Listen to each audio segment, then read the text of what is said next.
black thing go from left to right, and I thought, I'm going to die out here. No one's ever going to know. I couldn't believe what my eyeballs were showing me. I'll never forget how evil the eyes were. It was horrible. I mean, I've never seen nothing that evil. It ran towards me at a rate that I can't even explain. Turned and stared at me, and this look of, I just want to kill you. I want to say it was human, but it wasn't. He was yelling at me to grab a gun, grab a gun. I was like, for what? He said, just grab a gun. And there's footprints all the way to the door of my house. It had went inside my garage, all the way to the door. 911, what are you reporting? Jesus Christ, you better... Sir? Zia! Hello? Get somebody out here. What's going on now, sir? That son of a bitch is about 6'9", I don't know. Do you see him now, sir? Yes, I'm looking right at him. Uh-oh. You're listening to Sasquatch Chronicles. Check us out online at sasquatchchronicles.com. If you've had an encounter, email me. My email address is wes@sasquatchchronicles.com. Show, everyone. Thanks for being here tonight. Got a great show planned for you tonight. We're going to be talking to Winston, and Winston comes to us from Texas, and he had an encounter when he was out hunting. I believe it was back in 2010, and he stumbled up on one of these creatures looking in his deer blind, and he thought it was a guy in a ghillie suit at first, and the creature turned, and for a short period of time they stood and looked at each other. A very scary account. And we're also going to be speaking to Pat, and Pat is a veteran of the military up there in Canada. And Pat had a very fascinating account over there in the Middle East. You know, I talked to a lot of veterans on and off the air, and I've had several people tell me about these weird black dogs they run into. And every veteran I've ever talked to, I said, do you think it was a real dog? And I will tell you, 99% of the time, they'll say no.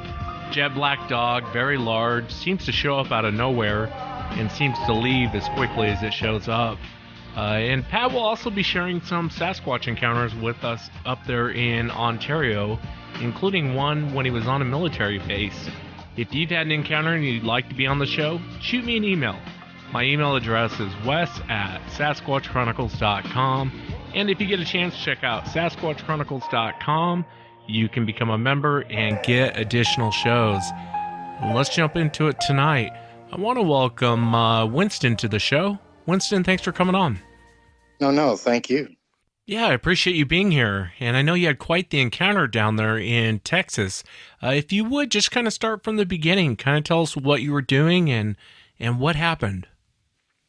The second Saturday of November, at about in between 3 and 3:30, I was going for a late hunt and was going to sit there until dark in my deer blind that was set up out in the woods on some land that we hunted on. And I headed out to go hunting after I loaded up my gun and get to the deer blind. And I always walked through the woods instead of taking a deer trail that you could follow, and it led to where you could just step off of that and go right into the deer blind in the back. But I didn't like taking that, because if deer traveled that, I didn't want them to smell me. So I would always walk right through the woods straight ahead and go to a fence line and then turn left and follow that to the deer blind. And as soon as I hit the woods, I smelt a smell that I can only describe it as a wet dog that had never known a bath, mixed with a dead animal, mixed with a porta can that has never been cleaned, and it's filled with piss and crap all the way to the top of the rim of the commode. And it was foul. And because I figured it might be a dead animal and it would screw up my hunt that day, I was looking for it as I was walking through the woods. And I would stop and be, Jesus, what is that smell? Looking around, and I could never find it. I just kept going, and I got to the fence line, and then took the left and started following the fence line. And I was probably, I want to say 50 or 60 yards from where you step into the woods to get in, because the deer blind was, between the fence and the woods, there was like a 5 or 6 foot spread of just a clear patch. And just you would have to step maybe 3 steps into the woods and to get to the deer blind. And I was probably 50 or 60 yards from it, and it looked like somebody was bent over and looking through the window, had their head in my deer blind of the window of the deer blind. And in my head, I thought, oh, my dad's here. I didn't see his car. And I walked about 10 more yards, and I said, no, that's a big guy. That's got to be another hunter. So I popped my gun off a safe, and I took maybe 10 more yards, 15 more yards, and got closer and said, no, that's somebody in a ghillie suit. In my head, I'm saying this. And I get a little bit closer, and I said, no, that's some dummy in a Bigfoot suit, and that's a good way to get shot by somebody like me. And about that time, I was probably between 25 to 35 yards from it. And it either heard me or smelt me. And he pulled his head out of the tent and stood straight up. And that shocked me and froze me right where I stood. And I was trying in my head to figure out whether it was a guy in a Bigfoot suit or a real Bigfoot. And 2 years before Andre the Giant died, I ran into him in Abilene, Texas, coming out of the kettle. So I've met Andre the Giant before, and he was 7'6". He was a big guy, and whatever this was made him look like a little guy.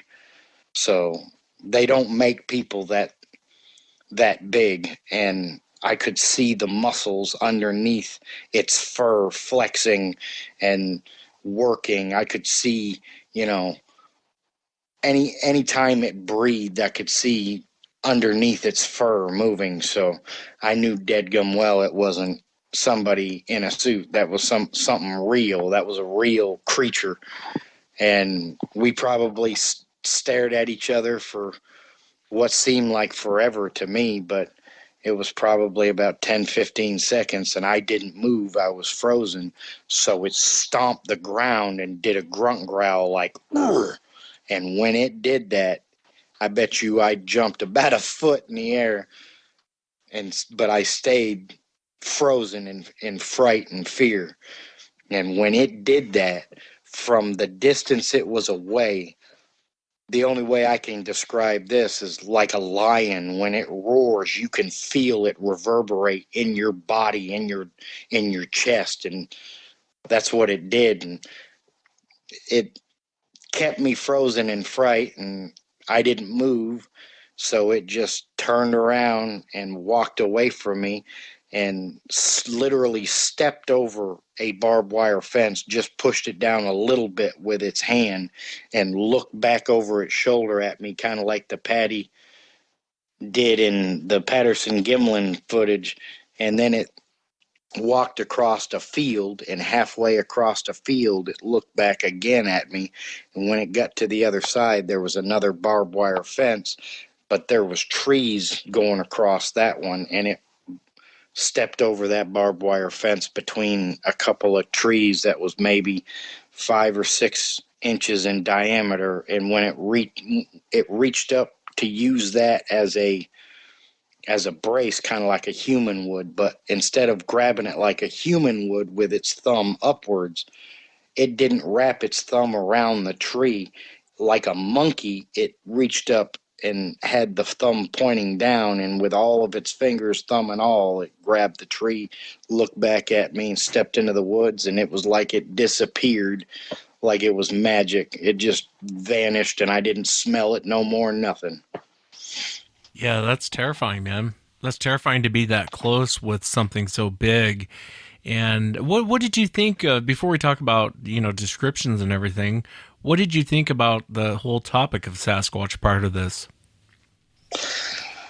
I was on the fence about it. As a kid, I seen the Gimlin footage, and that was pretty compelling to me because when you watch that, I mean, you can see the shoulder blades moving and the muscles and stuff. So in my head, they existed, but I had never seen one before that day.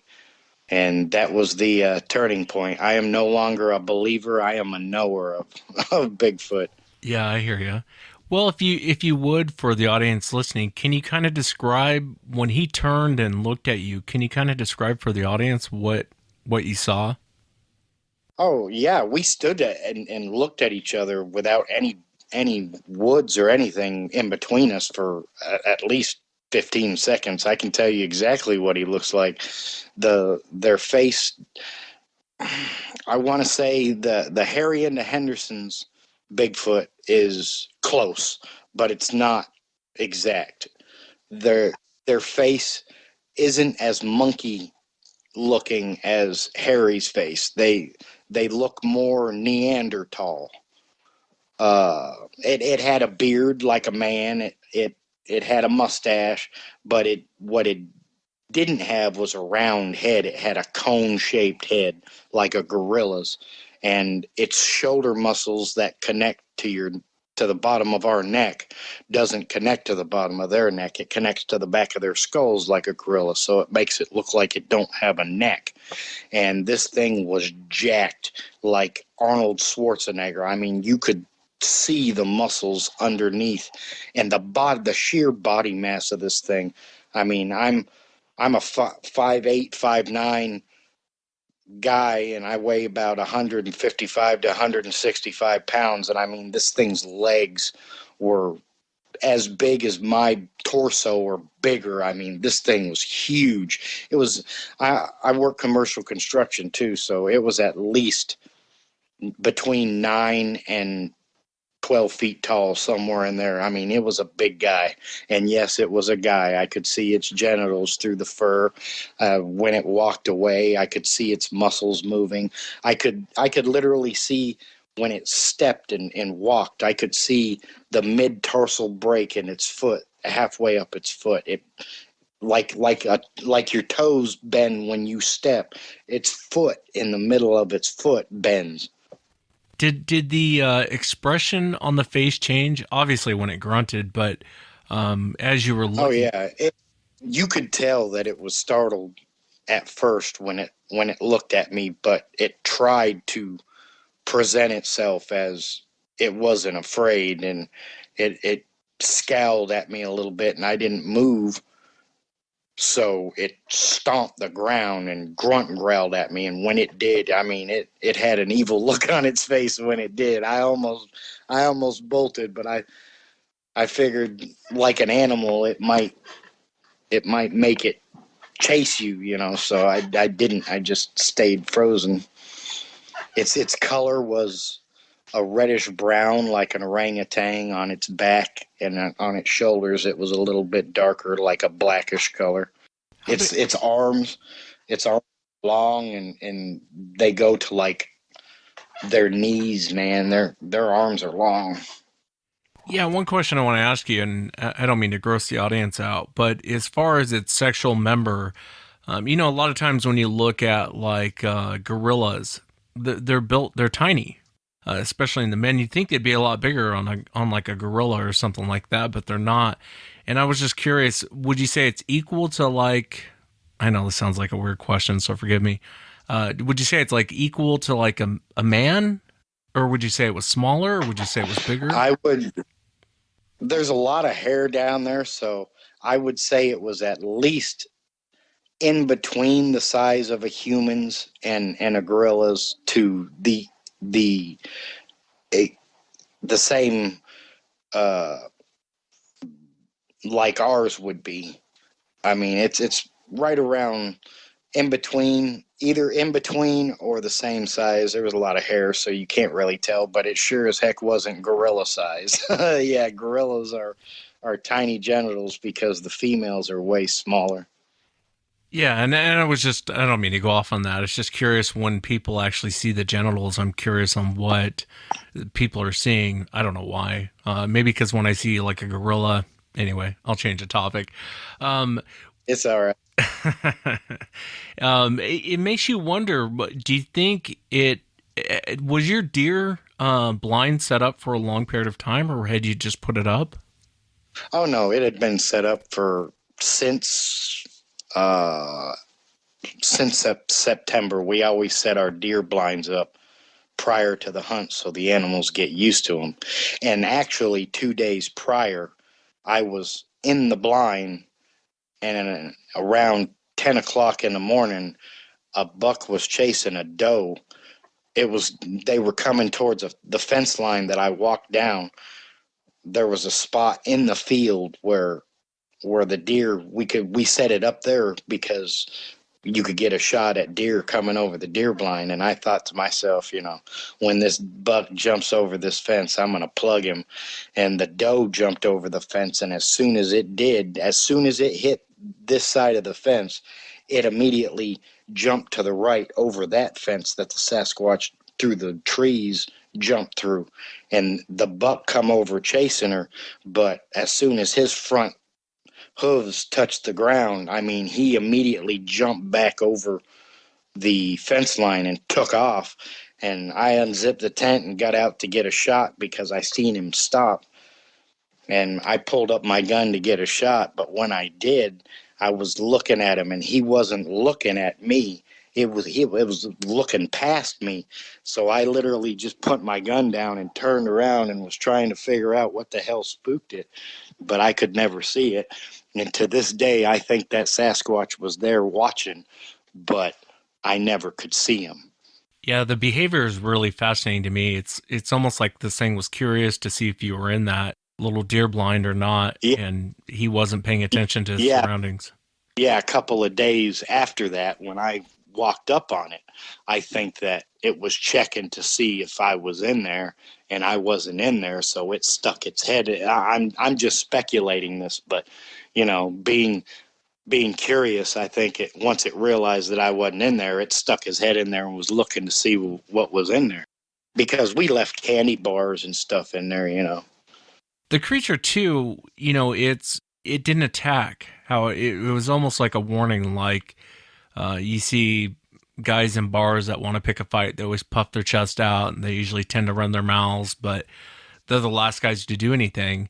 And the Sasquatch kind of, I know it's a bad comparison, the Sasquatch kind of reminds me of that, because it kind of did like a jerky motion towards you, stomped and growled, and you didn't leave, so it decided to leave. Thank God. Yeah, I think he was bluffing me, but then again, and I had a gun with me is what drives me crazy. Now, if I could turn back time, I would have tried to shoot it. But at that time, I was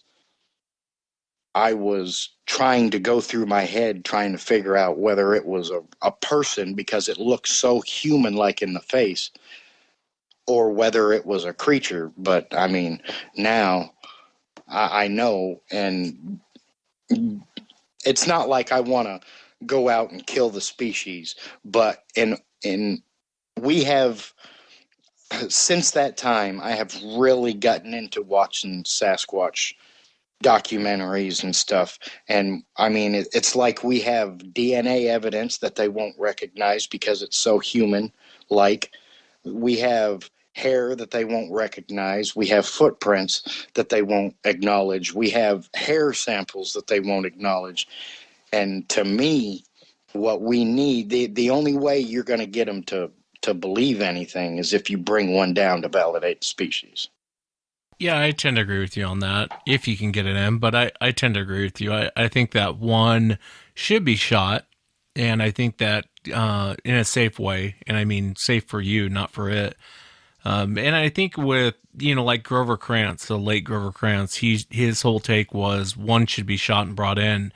And people used to argue with him all the time. Well, what if, it's an endangered species? And he said, if we kill one and bring it in, and that destroys the species, well, they're already in trouble, and so there's no sense in, and these things have been shot. I've talked to hunters who've shot them, but you have to be careful with that, because even though I tend to think that they travel in groups, not necessarily, maybe not together side by side, but if you see one, there's probably 2 or 3 others nearby. I've watched some documentaries, and it seems to be that they have family groups that they travel in, and I'm kind of glad that I didn't raise my gun, because I was looking at this thing, but who's to say there wasn't one right there in the woods watching me? Yeah, and I think that's what you have to. There seems to be a revenge streak in these things, and you hear a lot of accounts like that. What part of Texas did this happen? And you don't have to give the exact location. Was it East Texas, or was it? It was close to. It was right around outside of Austin. It was in Central Texas. I lived in a county called Bastrop County, and we hunted on some land way outside in a region called Muldoon. And I actually can describe how to get there.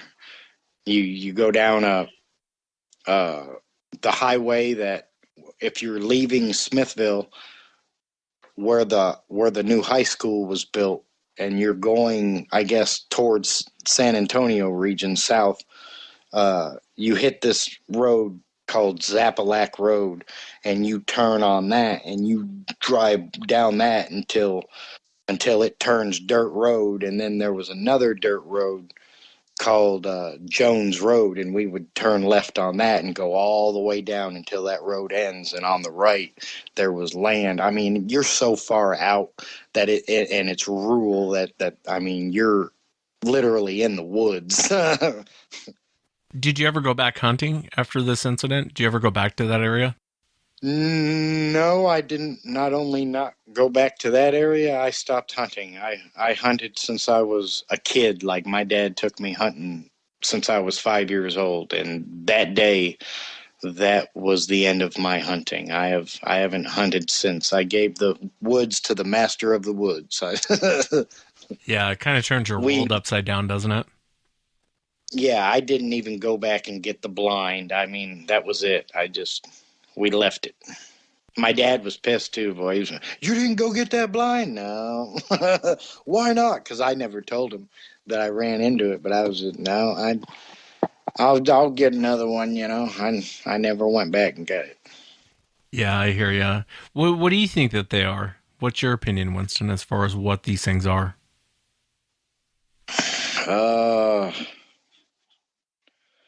That's a tricky question. Because I actually am coming to a conclusion that they are what we haven't. They are an unevolved branch of what we are. I think that we come from at least a cousin of what they are. I think they are a naturally evolving upright primate. And if we evolve from an upright primate, I think that the ones that we evolve from are of a smaller sect of them, and because they look so human, it's ungodly in the face. Yeah, and there's no wrong answer to that question. I mean, and no one really knows. I'm always just kind of curious on what people think. So you think it leans more towards human on the family tree? Is that kind of what you're saying? Oh, yeah. I guarantee you it's a cousin, at least. Yeah, you could be right. You could be right about your theory. And like I said, there's no wrong answer. A lot of people, they will say it, like up here in the Pacific Northwest, a lot of people will say it looked more gorilla-like. It had the human nose. It had, there was parts of it that were not human, that were more animal-like. And then you do get the reports of people who say it looked more like a chimpanzee in the face. It had the human nose. It had big black eyes. And then sometimes you do run into a lot of people that say it looked human. I've heard exactly what you said. It looked like a man's face, but on an animal's body, is what a lot of people say. It's got a big brow, so like a Neanderthal's, and its nose is more human-like than primate, but it's wider and it's got bigger nostrils. But I mean, it could have been because there was a lot of the beard and the mustache of it, to where I couldn't see the primate looking, bottom part of its face. But to me, it just looked more Neanderthal in the face. But its body structure looks primate. I mean, its arms are longer than a human's. It's built more primate. Its shoulder muscles connect to the back of its skull. It's got the cone head. I mean, we're primate. We're on the primate tree. I don't see it when I look at a human. I think we are a perversion of some sort, because you can line all the primates in the world up and they all look like they belong together. And if you were to put a Sasquatch in that mix, it looks like it belongs on the primate family tree. When you put a human in that mix, we don't jive. Yeah, you're right. You're right. I can't disagree with that. One question I want to ask you, did it show its teeth? I mean, I was 35 yards away, but yeah, when it grunt growled at me, it kind of snarled. It squinted its nose up. Yeah, I guess I could see its teeth a little bit. I can't tell. I mean, I can't definitively say what they look like, because it was 35, 40 yards, 25 or 35 yards away. But yeah, it had teeth. Yeah, and it just shows the intelligence of these things, to, like you said earlier, kind of bluff you, and sometimes I wonder if they do that to see what you're going to do. And I think if you make the wrong mistake, you're going to pay for it. I think the fact that, and luckily us as humans, when we become terrified, people freeze. When you have real fear, people freeze. And I think it throws these things off, because they're like, okay, he's not really running. He's not really doing anything. I'm just going to leave. But it shows that it was still keeping an eye on you as it walked off. I would kind of step back and look in your direction to make sure you weren't following it. Yeah. It terrified me. I've never been scared in my life like that. That was a once in a lifetime ordeal. I mean, it put my heart in my throat. It scared the crap right out of me to the point where I don't hunt no. Yeah, and I hate to hear that. It's kind of a shame. I'm with you on that though, because these things are out there, and it makes you a little concerned. Maybe the next one won't bluff you; it'll actually come for you. Yeah, especially in Texas, they seem to be a little bit more aggressive than the tree hugging Oregon Sasquatch. Yeah, I'm not so sure the Oregon ones are tree hugging, loving your forest brothers either, but I tend to agree with you. I think in Texas, they seem to be more pissed. And I would be more pissed too if I had to live out in those woods, man. It's brutal out there in the summertime, and everything wants to kill you. In Texas, I think that they've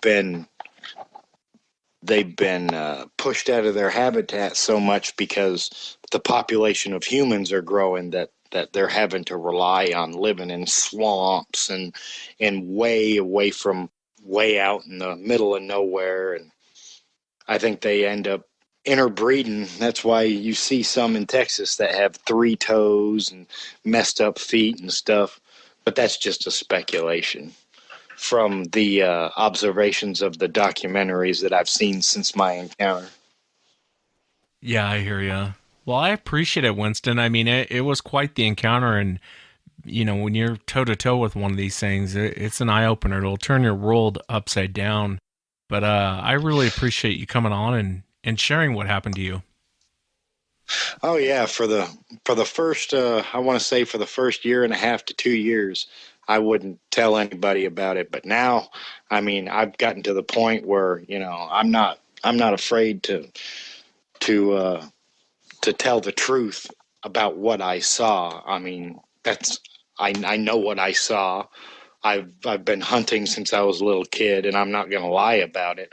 If somebody wants to know, I'm going to tell them, whether they call me a liar or not.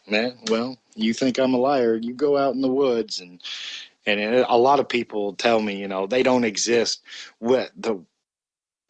I've never seen one, and I'm like, yeah. Do you hunt? Well, yeah, I hunt. Really? Well, let me ask you this: how often do you see a bobcat or a mountain lion? Well, I've never seen one. That's right, because they're elusive. The show, Pat, thanks for coming on. Oh, it's an honor to be here. Thanks for having me. Yeah, the honor is mine. And I know you're a veteran, and I know you've actually had a few Sasquatch encounters out there in Ontario. One of the things I wanted to start with was in Afghanistan and these black dogs, because I do have a military audience that does listen, and I've had a lot of military guys tell me strange stories about these black dogs. So if you would, tell us about what happened in Afghanistan. Oh, gee. Well, I was out in Forward Operating Base, a FOB, up north of Kandahar City, probably about an hour and a half. I forget which province it was in at this time. It was like right on the cusp of the border between different districts and different provinces. But we're out there. I was working with the refueling section that were detached to help the engineers rebuild this forward operating base. And so our refueler had been like dug into the earthworks, like basically dug a big hole and then it's backed in type thing. And then just off to the rear, to the right, like the driver's side of the vehicle, we had our own little makeshift shelter, 3 mounds of dirt around us with a impromptu canvas over top of us, when we had 2 cots in there. And the space is a small area. It's about maybe 10 feet square, the shelter. And so I remember one night we were out there, and I was lying there, and my rifle was laying beside me on the ground on the ground sheet, and my pistol was, I would have it tucked up underneath my pillow. In the middle of the night, I wake up to something making noise at just outside the entrance of our shelter. So I look down at my feet, and there's this huge freaking dog right at the foot of my cot. Like, it's like within like a foot of my feet. And this thing stood about, I'd say 3.5 feet at the shoulder. And it was actually going through our garbage bag that we hadn't had time to bring out for disposal from that day. And so I looked down at it, and I just got this feeling of, oh shit, this is not good. Because I'd never seen anything like that. Like, I've seen other dogs in Afghanistan, but they're nothing compared to the size of this thing. And it was jet black. Like, the desert gets dark at night, but this thing was darker than dark. Like, I can't really explain it. Almost like, I've heard stories of how some people have Sasquatch encounters where they say the darkness of it kind of absorbs the light. Yeah. I guess that's basically the best way I could describe it. And so I slowly reached up to grab my pistol, because if I would have rolled over to grab my rifle, I knew like I wouldn't have time to grab it. So I just, slowly reached up underneath my pillow, grabbed my pistol, and I slowly brought it down, and I'm still rummaging through. And then I'm looking down the sights of my pistol at this thing and going, you know what? This pistol's not going to do anything to that thing. And our service pistols up here in Canada are 9mm. So I'm thinking, no, this thing is not doing anything to this animal. And then I guess it noticed my movement or whatever, and just this growl, like how can I best describe it? Like deep in his chest. Like I've heard dogs growl, but this is very, very deep.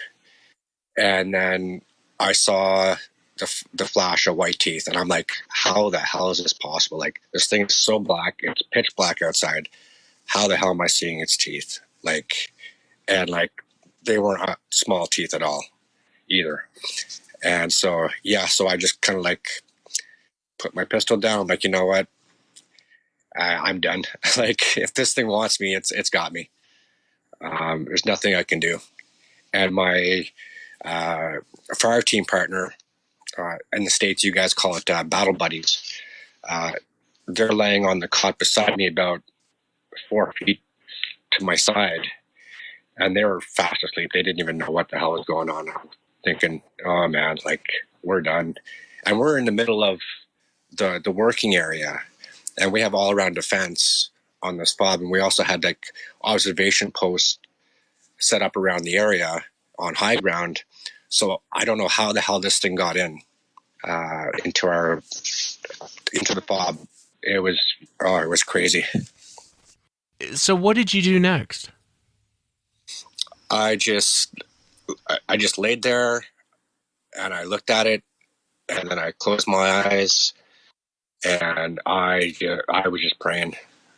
I was reaching out to God. I'm going, you know what, big guy, let us stick around a bit longer, would you? Because this thing is like, wow. I thought for sure we were goners. And I just closed my eyes and just prayed and prayed and prayed. And then I'd say 10, 15 minutes later, I didn't even hear this thing leave. I opened up my eyes and the thing was gone. Can I ask you, what do you think it was? Do you think it was actually a real dog, or do you think it was... I mean, what's your opinion on as far as what it was? It had the appearance of a dog, like a very large dog. Like I said, it stood 3.5 feet at the shoulder, and it had long, dark fur, and definitely canine teeth. There was no eye shine or eye glow because there was no ambient light where we were. It was some type of creature. I don't know. Like, it looked like it was quadruped, so I didn't even hear this thing leave. Yeah, I don't know what that is. Like I said, I've talked to many soldiers who've seen this thing, and it's very close to your description. I mean, they describe it as bigger than your average dog and jet black. That's the two things I hear a lot. And I remember one guy, he was in a tank. You and I were just talking about this before we went on the air. He was in a tank, and this was in Iraq. And they were out in the middle of the desert. It's the middle of the night. And I think that they saw them. I don't remember how they saw them. I think it was with the night vision. And these 3 dogs showed up. And that's the other thing I've heard a lot, where they show up in groups of 3 or sometimes just 1. But they're jet black, they're big, and they kind of surrounded the tank. And, one of the infantrymen told me, he goes, we run into dogs out here all the time. I mean, they run around, and it's just a different culture regarding dogs. But he goes, this thing, I don't know what this thing was. So it makes me wonder. And then I've heard other soldiers tell me that it's a jinn. I don't know if they have that. They probably have that in Afghanistan. Yeah, I've heard of that in Afghanistan, the jinn. Yeah. They're talking with the locals through the interpreters. Yeah, and I've heard that they're the jinn. These dogs are the jinn. But they're weird, and they grab guys' attention because, A, I think of the size, and then B, everyone I talk to, and there's been guys that have seen them in the middle of the day and say they're jet black, they're really fast, they tend to just show up and tend to just disappear. Makes you wonder what that thing is. Oh, yeah, definitely, because I know, like, as soon as I realized it was gone, right away, I, in a loud whisper, I got my my fire team partner up, and I said, cover me, I got to check something out. So he grabbed his rifle, and I grabbed mine, and when I pulled out my my red light, because we don't use any white light in theater, and I could see no tracks. the dirt was very, you could see tracks. If you would walk, you would see your tracks. Like, it wasn't like it was hard pack dirt. It was very soft and malleable. But our garbage was completely strewn all over the about 3-4 feet around the garbage bag, and that was the only evidence that it was there. Yeah, so strange. Did you talk to anyone else about this besides your battle buddy or whatever you guys call it, your partner? Did you tell anyone about this encounter? Oh, hell no. Who the hell is going to believe you? Like, it was the first time I seen it, and I hadn't heard anybody else from the battle group who had seen it. And I had friends all over the battle group, and nobody said anything to me. And I was like, yeah.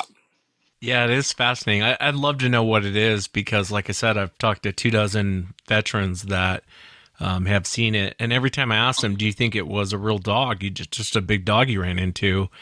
I haven't had one person tell me that they thought it was a real dog. They won't say what they think it is, but they'll say, I think it was more of an entity, or I don't think it was a dog.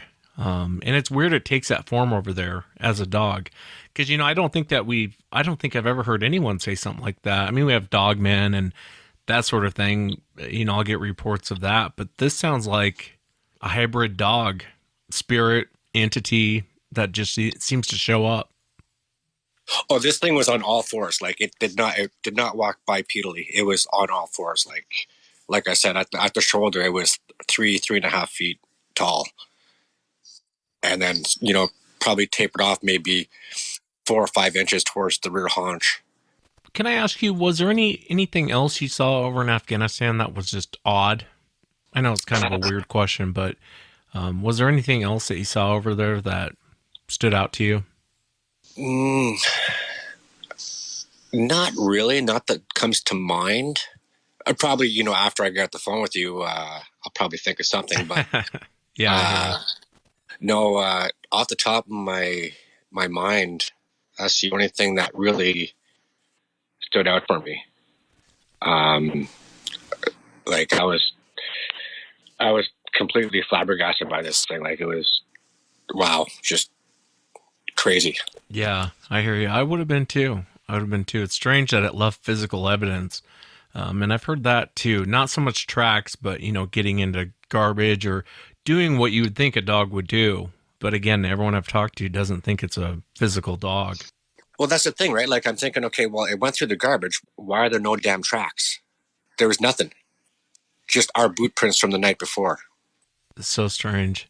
Well, tell me about I know we're going to talk about 3 encounters. Did all of them happen in Ontario? One happened on a training base here in Ontario. The other 2 were on the Quebec side. Okay. Well, let's kind of go in chronological order. I know one of them happened when you were very young. Kind of tell us what you were doing and what happened. Oh, so as I was growing up out in the country, I must have been about 12, maybe 13 at the time. I'm 43 now, so I used to go during the summer.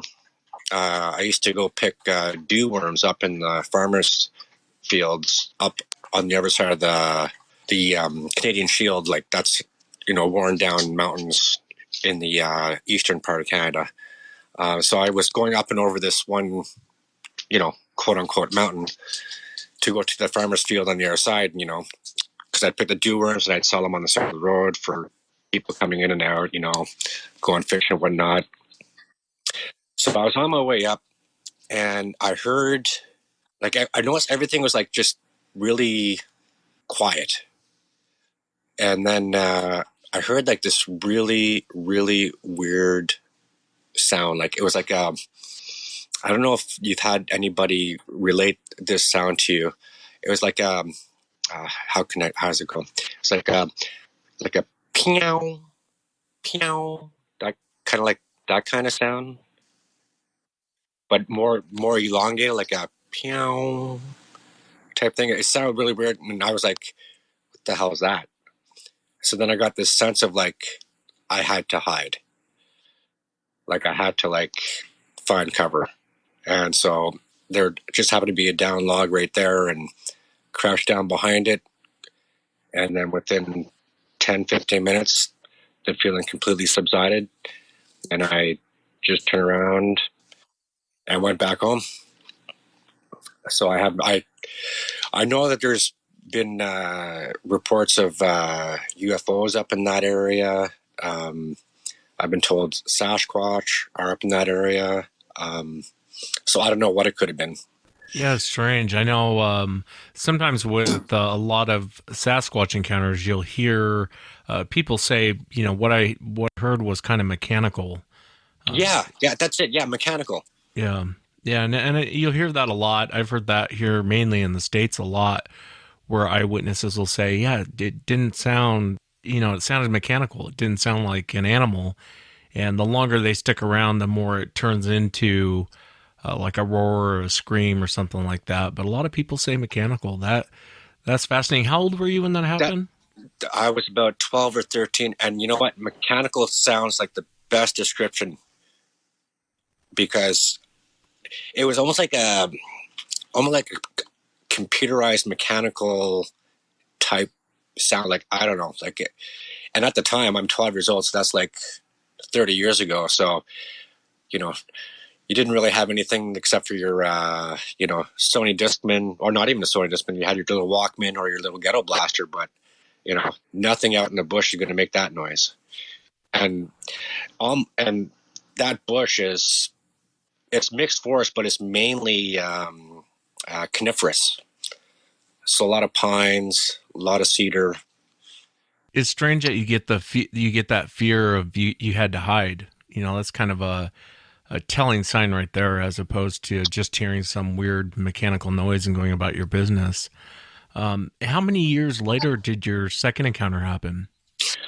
My second encounter happened in '98 when I was doing some training with the Canadian Army at a base here in Ontario. It was weird because I was out on a reconnaissance patrol with 3 other guys, and we went and did our reconnaissance part, and we're on the way back to the vehicle to get extracted out of the area. And on the way, I was the rear guy in the patrol, and I could hear something following us. And yeah, there's bear, there's fox, you name the kind of animals, they have them out there. And this is dead of the night, so I'm like, okay, visibility is like next to nothing. So then I tapped the guy on the shoulder in front of me, and I said, "Pass up, we're being followed." And then so we stopped, and the section commander was like, "What do you mean we're being followed?" I'm like, "We're being followed." And he's like, "Okay." He goes, "Keep an ear and let me know if you hear anything else." And then next thing you know, it's kind of like flanking us. It's on the side as we're, walking out of the bush. And so he stops. He's like, "You guys hear that?" And we're like, "Yeah." So he's like, "Okay. So this is what we're going to do." He goes, "Get your magazines ready." He goes, "We're going to do what the Canadian Army does for breaking contact when you're a small force." I'm not going to use the term because I don't know how, if I want to say any kind of formations that we use over the radio. So it's a technique that we use in the Canadian Army to break contact with a larger force. And he was, "This is what we're going to do. And where we're running is that way." He directed us. He goes, "You guys, as we're running, you don't stop. You just keep going that way." Next thing you know, he's on the radio. We're doing our business, shooting and doing whatever we got to do. And he's on the radio saying, "You better be there when we get there because we got to go now." And that's what he said over the radio. I don't know what the response was because I couldn't hear him. And there's also, that's the first time I smelt almost like a swamp, a musky odor. I don't know if that makes any sense to you. It wasn't like nothing rotted or anything like that. It was like just like a musty, swampy odor. And so yeah, and that was my second encounter. Let me ask you, did you guys ever talk about it afterwards? Like what the hell was following us? We did ask. I said, "What the hell was that?" He goes, "Oh, it was probably just a bear." But I'm thinking, okay, well, if it was a bear, it would have made more noise if it was following us or flanking us, because bears don't typically flank somebody. To the best of my knowledge, I could be mistaken. No, just you're in my right. personal experience. Yeah, it's not a predator. A predator normally doesn't do that. Most known predators don't. If they're going to come for you, they're going to come for you. You're in big trouble. They're not going to sit and play games with you. Yeah. Well, however, cougars will flank you and will get in front of you to do stuff, but that's a cougar, right? That's not a bear. Yeah, and you probably would have never heard a cougar. They're exactly. pretty quiet. Yeah. And you hear, what's fascinating about that, Patrick, is, out here in like Washington State, we have Fort Lewis, and you'll hear a lot of similar type encounters, what you just told. You'll hear a lot of guys talk about that on the base, and it's a huge base. I mean, you could get lost on that base. There's so much land. But you'll hear a lot of guys repeat that encounter to where they're out there 3, 4, 5, 10 guys, and they're being followed through the woods and they can't figure out what's following them. And, it's not a hunter. A hunter's not going to be out there on the base following these guys. Oh, no, definitely not, because that's all restricted area, right? Yeah, yeah, exactly. And the base I was on training, it's a pretty big base too. Like it's right along the Ottawa River. So it's a pretty significant training area. I love those type encounters, especially from military guys. And did you guys have live ammo or was it blanks? No, we were using blanks because we're in the training area. And so we were just making as much noise as possible to get out of there. Yeah, that's got to be a little unnerving to have blanks in a situation like that. It's kind of like, oh, shit, a bear's coming. Okay, quick, fix bayonets. Yeah, fix bayonets and let's go in. Especially with the size of bears, you guys have grizzlies up that way, don't you? No, not in Ontario. We have them more towards the west coast, up in the mountains. Oh, I gotcha. Of Alberta and BC. So it's mainly black bear. Yeah, brown bear. Yeah, and for the most part, they're skittish. I mean, they generally don't want an altercation with you. That's been my experience with most black bears anyway. They're just gone. The minute they get a whiff of you, they're gone. Exactly. As soon as they're like, what the hell is that? Unless you're like between the mother and his cubs, they're not coming anywhere near you. Yeah, and the other thing, too, I don't think it was a cougar, but a cougar generally, they're pretty smart. A cougar will go after a small child, maybe a small woman.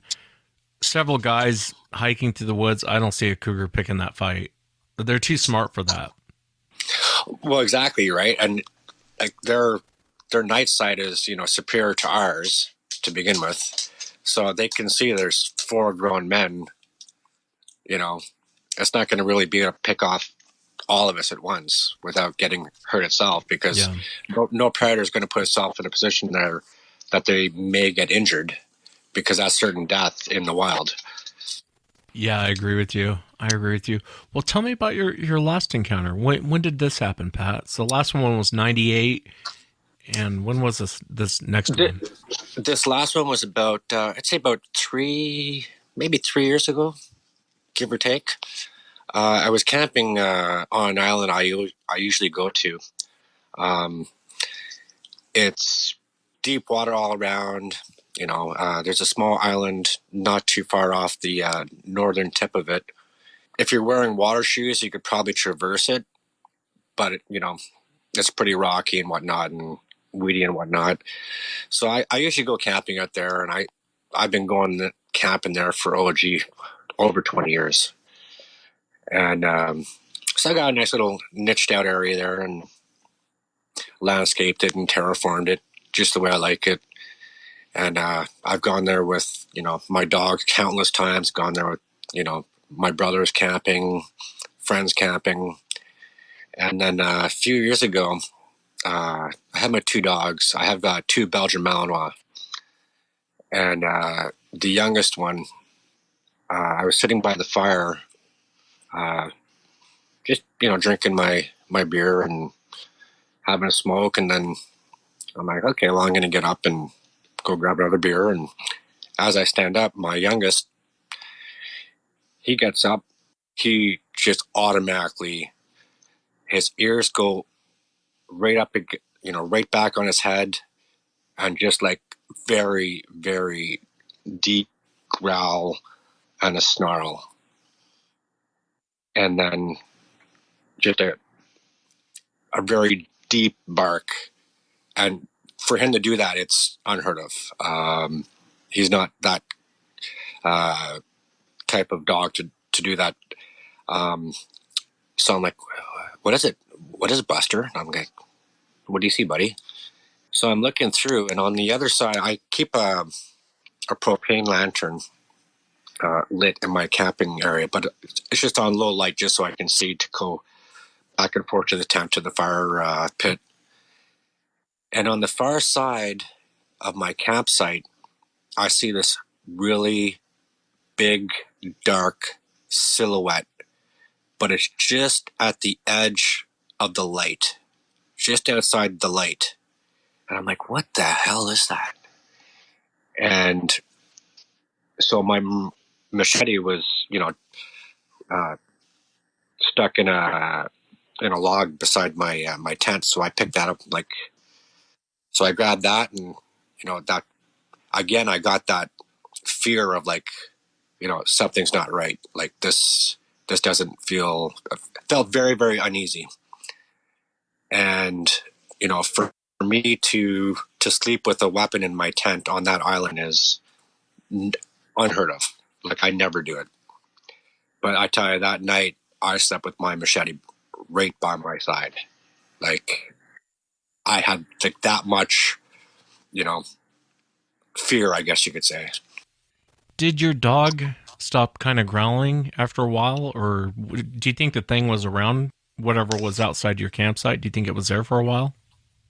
Yeah, I think it was. I could hear, the odd branch or twig snap up on the hill that is backing on my campsite, and but every time there would be a crack, my youngest, again, he'd do that deep guttural growl, and he'd always face exactly which direction that noise came from. And I was like,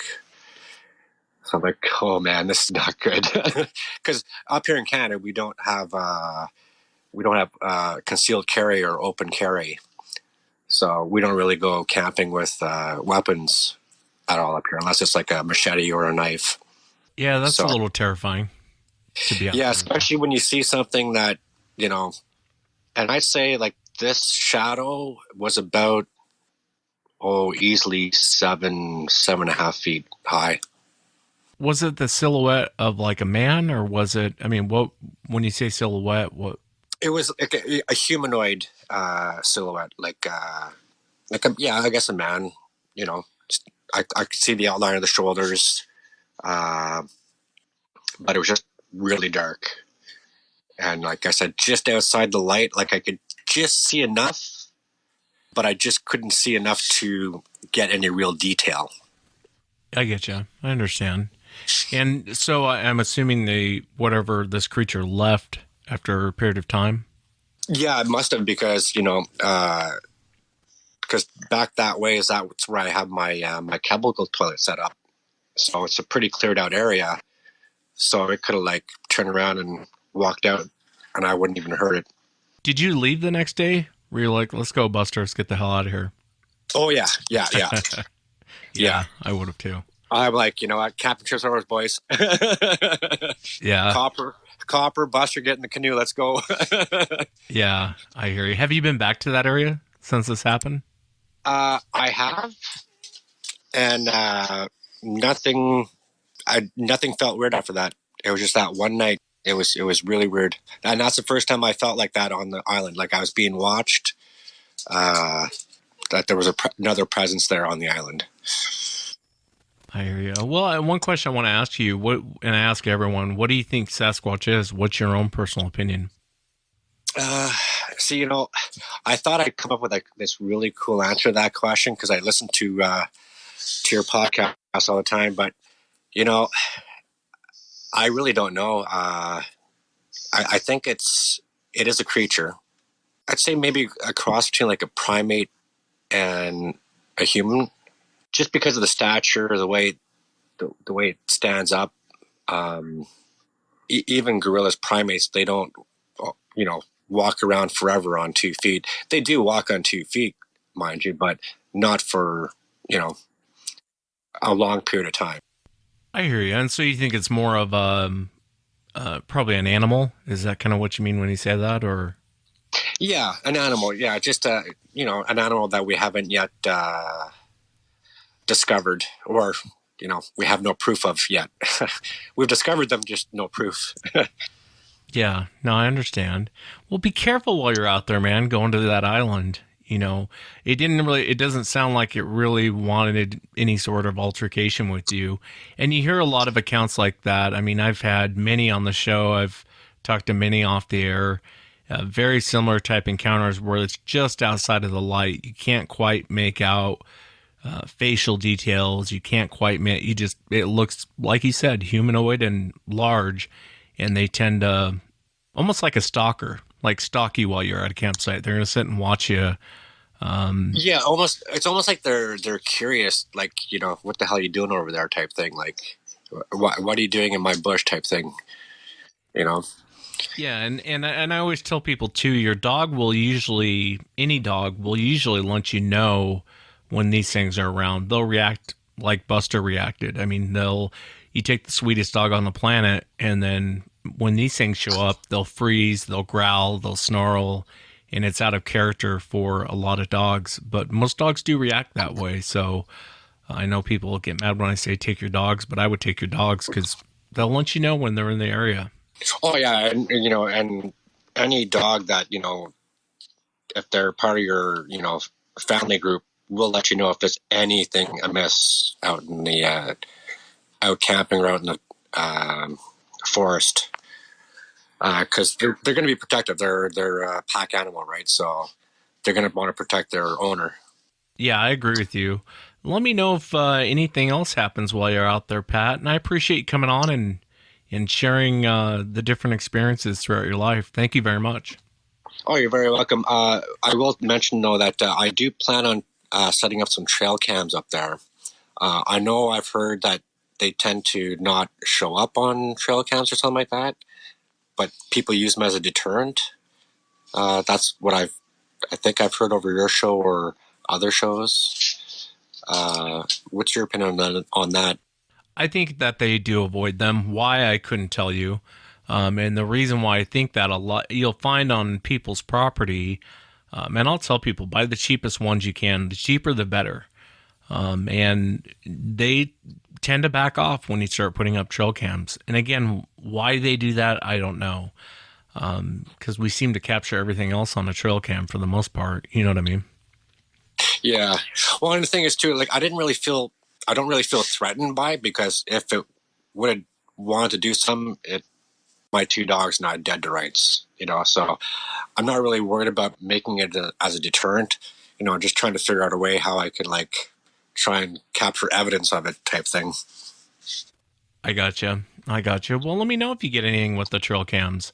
They are captured on trail cams, but it's very rare. It's very, very rare. And a lot of times it's the last second. You'll get a shoulder, you'll get half of a head, you'll get that sort of thing.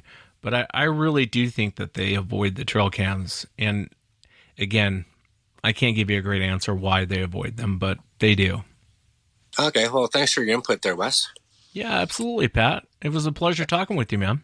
It's a pleasure talking to you too, and thanks again for letting me come on. And hopefully some other veterans out there that have seen this big black dog will come forward and share with the rest of us what they may have seen, so we can try and maybe deduce what this creature, entity, whatever it may be, is.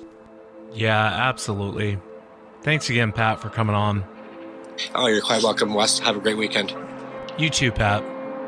And that's it for tonight, everyone. Remember, if you've had an encounter, shoot me an email. My email address is wes@sasquatchchronicles.com. If you get a chance to check out sasquatchchronicles.com, you can become a member and get additional shows. Until next time, everyone.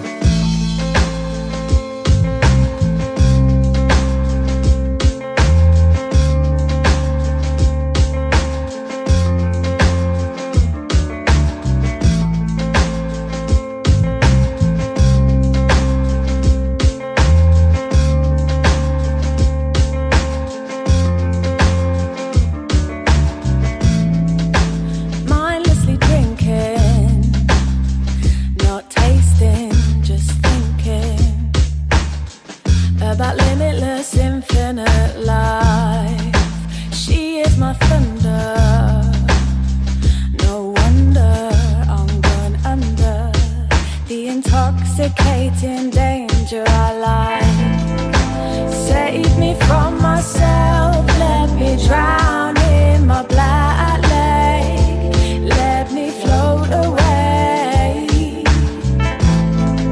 Save me from myself, let me drown in my black lake.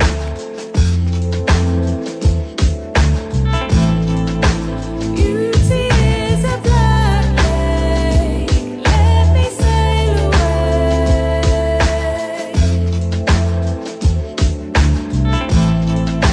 Beauty is a black lake, let me sail away.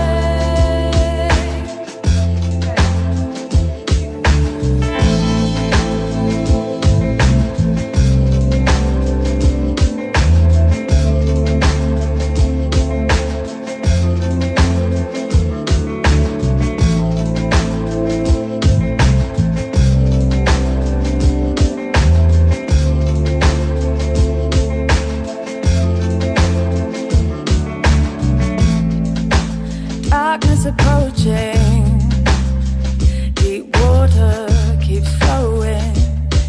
It inhales me in the stormy tide. Endless emotion, a dawn thought, a notion, an epiphany, bring the shore to life. Save me from